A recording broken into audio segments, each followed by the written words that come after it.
নমস্কার, আলপনা হোম কুকিংয়ে আপনাদের সকলকে স্বাগত। আপনারা প্রত্যেকে কেমন আছেন? আমি খুব ভালোই আছি।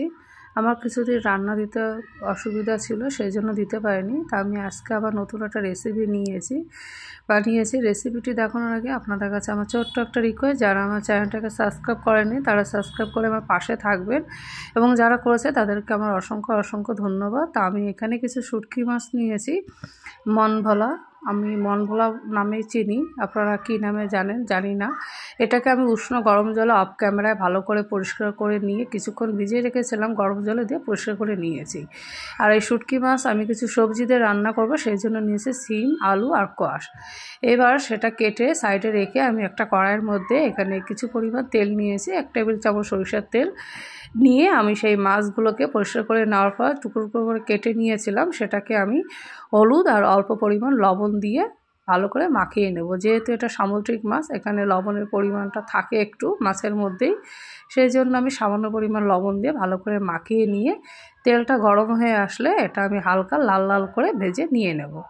এটা বেশি করে ভাজা যাবে না, অল্পই ভেজে নেব। ভেজে নিয়ে আলাদা করে একটা বাটির মধ্যে তুলে নিয়ে নেব। তো বন্ধুরা, আপনারা কেমন শুটকি মাছ পছন্দ করেন? অনেকেই হয়তো পছন্দ করেন না, আর যারা পছন্দ করেন তারা একবার এইভাবে রান্না করে খেয়ে দেখুন, খেতে খুবই মজা হয়ে থাকে।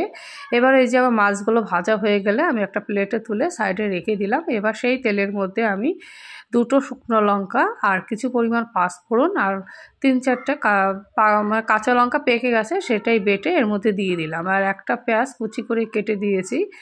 শুটকি মাছে একটু লঙ্কার পরিমাণটা বেশি হলে আমার কাছে খুব মজাই লাগে। এবার আমি সেই সবজিগুলো দিয়ে দিলাম, হালকা লাল লাল করে পেঁয়াজটা ভাজা হয়ে আসলে এবার সবজির মধ্যে আমি উপর থেকে ছড়িয়ে দিলাম 1/2 চামচ লবণ আর কিছু পরিমাণ কালারের জন্য হলুদ গুঁড়ো। যেহেতু লবণ আমি মাছ ভাজার সময় দিয়েছিলাম, সেই জন্য এবার আমি হালকা চামচ দিয়ে নেড়ে চেড়ে নিয়ে আমি ঢাকনা দিয়ে কিছুক্ষণের জন্য ঢাকনা দিয়ে ঢেকে রেখে দেবো। এতে করে আমার সবজিটা ভাজা হবে এবং কিছু পরিমাণ সবজিটা সিদ্ধ হয়ে আসবে। এবার আমার সিদ্ধ হয়ে আসার পর সবজিটা এই যে দেখুন হালকা সিদ্ধ হয়ে এসছে। আসার পর আমি উপর থেকে একটা টমেটো টুকরো টুকরো করে কেটে নিয়ে আমি উপর থেকে দিয়ে দিলাম। দিয়ে আমি কিছুক্ষণ নাড়িয়ে চাড়িয়ে নিয়ে আমি সেই আগে থেকে ভেজে রাখা শুটকি মাছ দেবো। তার আগে আমি কিছু মশলা দিয়েছি, এখানে ভাজা জিরার গুঁড়ো দিয়েছি 1/2 চামচ, আর দিয়েছি 1 চামচ ধনের গুঁড়ো। ধনের গুঁড়োটা একটু পরিমাণ বেশি দিয়েছি একটু টেস্টের জন্য। এবার কিছুক্ষণ নাড়িয়ে চাড়িয়ে নিয়ে এবার সেই ভেজে রাখা শুটকি মাছটা আমি এর মধ্যে দিয়ে দিলাম।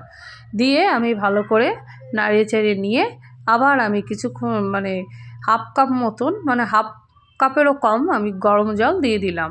একটু গামাখা ঝোল করব, সেই জন্য আপনারা চাইলে এইটা ঝোল না দিয়েও সামান্য মানে ভেজে নিয়েও নামিয়ে নিতে পারে, তাও খেতে খুব টেস্টি হয়।